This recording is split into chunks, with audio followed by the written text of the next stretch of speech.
I want to thank Stan Lee and Peter Paul. If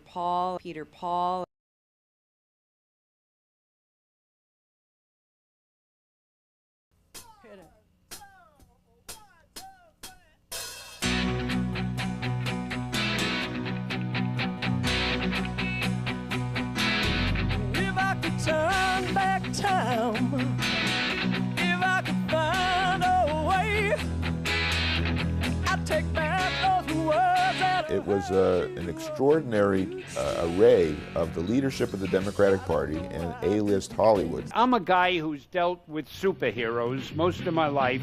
Spider-Man does whatever a spider can. The new purchasers of Marvel fired Stan. We decided to start our own company, starting with one employee and $500,000 that I put together. Peter set me free.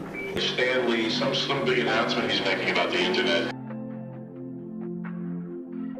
Within a year, we had a market cap in excess of $300 million.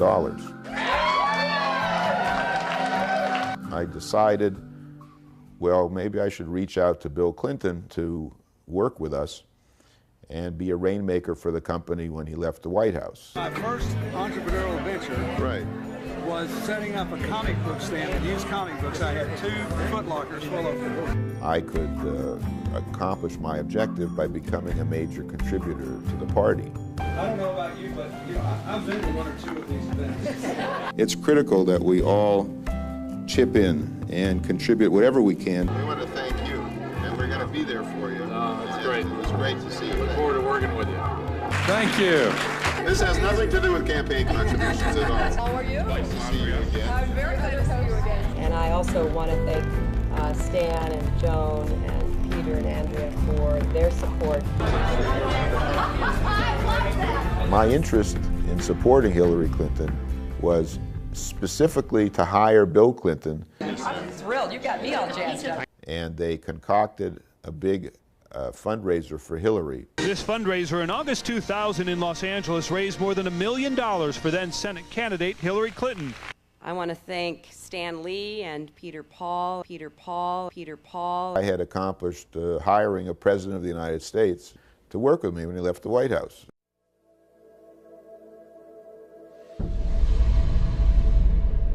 The Washington Post published the first article of Peter Paul having a felony record from 2 decades previous.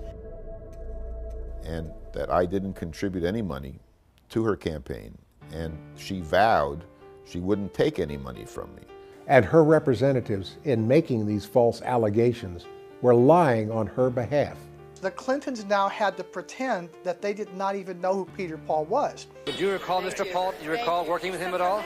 A few days later, on August 18th, they each sent me handwritten letters which professed our undying friendship, their undying gratitude.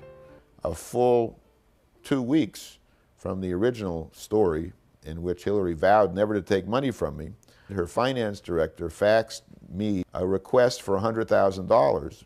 My reaction to that was, well, why would I send any more money when you vowed not to take any more money from me? This appears that it was planned all along that they were going to deceive Peter Paul, steal his Japanese business partner, and do damage to his company. Tendo Oto had promised to infuse Stan Lee Media with $5 million in November of 2000. Bill Clinton's business partner, Jim Levin, had flown to Japan, stolen Tendo Oto as a business partner, made his own agreement. And what he had effectively done was convince Oto, instead of working with the president with me and my company, that he could work directly with the president with Levin. So that began to trigger a meltdown of the stock. The company collapsed as a result. I discovered that in the filings that Hillary's campaign filed with the FEC, they had entirely omitted any reference to any of my contributions. The Clintons took $2 million from me and hid it. Now, what we're looking at here is the largest election law fraud in the history of the United States. And he told the feds that the Clinton campaign lied about it. can't tell everything. And I delivered a demand letter to Hillary Clinton. We had filed the civil suit against the Clintons, which detailed all the money that I'd spent with copies of checks and invoices. And then I discovered that I was being investigated in connection with the misuse of my brokerage accounts. I was suddenly detained by Interpol in Brazil for extradition. They moved me to a remote part of this jail, which was called the Corridor of Death. The Clintons were able to have the original civil suit thrown out on the basis of that I was a fugitive at the time. Hillary's skill has been in seeing to it that obvious crimes didn't reach the level of being placed in front of a jury. Because if they ever had, she might have been baking cookies in the same place that Martha Stewart did.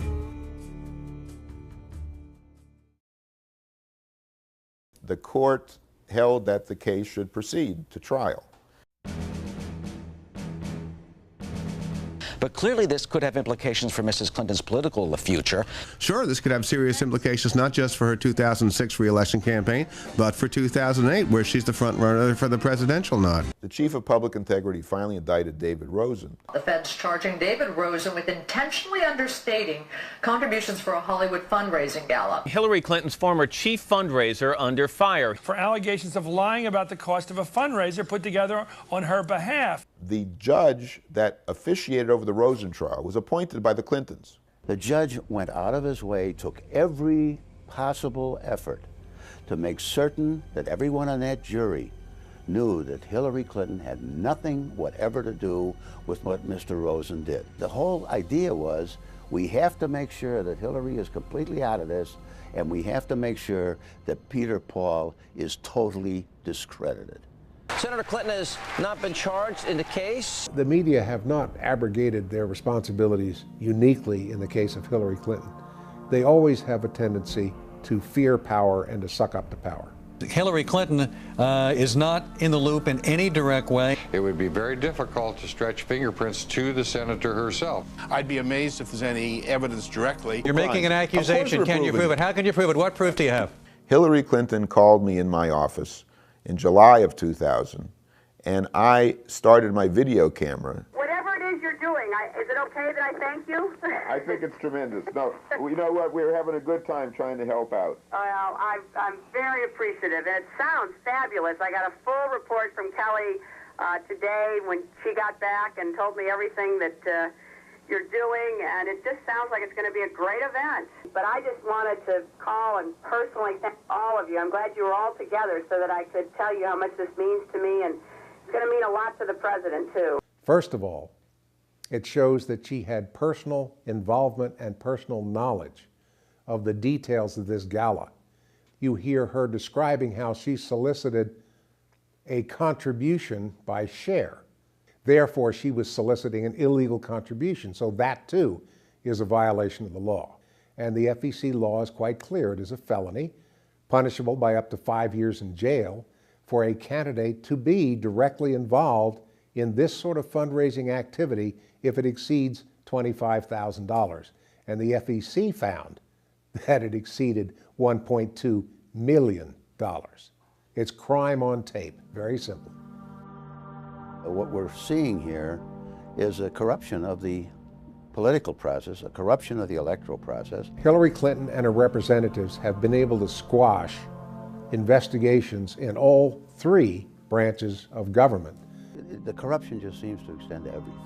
When citizens truly care about an issue, they sometimes have to put their lives and careers on the line for that issue, and that's what Peter Paul is doing in this case.